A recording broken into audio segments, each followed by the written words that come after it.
stuck here. The cops won't bother me.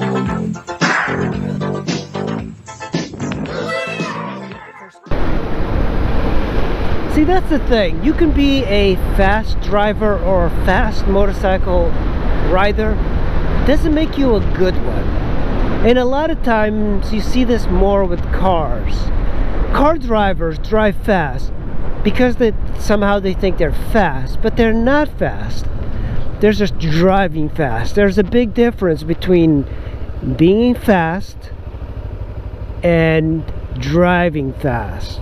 Anybody can drive fast, but being fast, that's almost a genetic trait that a person has. They have very good coordination. They're able to problem solve fast. And a lot of times I see people driving fast that are slow, that clearly they're not very intelligent, because there is an intelligence behind riding fast, driving fast, and just being fast. And a lot of people that drive fast are kind of like idiots.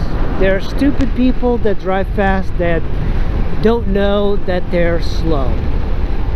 And a lot of times, you know, cars these days, they've got them pretty good that even stupid people can drive fast safely.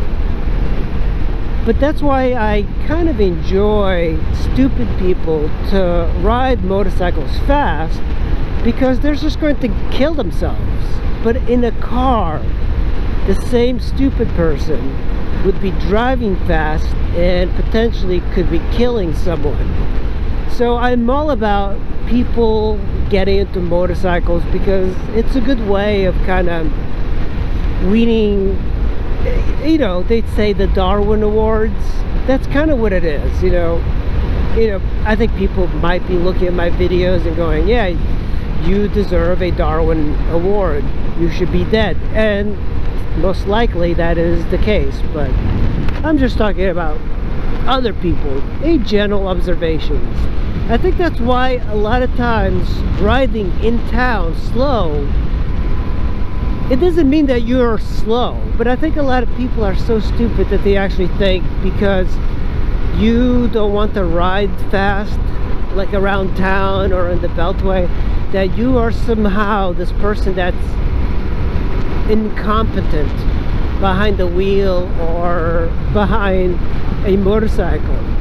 And I've met a lot of those people and they kind of make fun of me for being slow, but the way I like to think of it is I issue my madness in small doses at a time, and I don't like to go all out, balls out all the time for the sake of it. And most of it is like so I don't get caught by police, but also don't want to hurt anybody. Alright guys, thanks for watching. I will see you in the next video. Bye.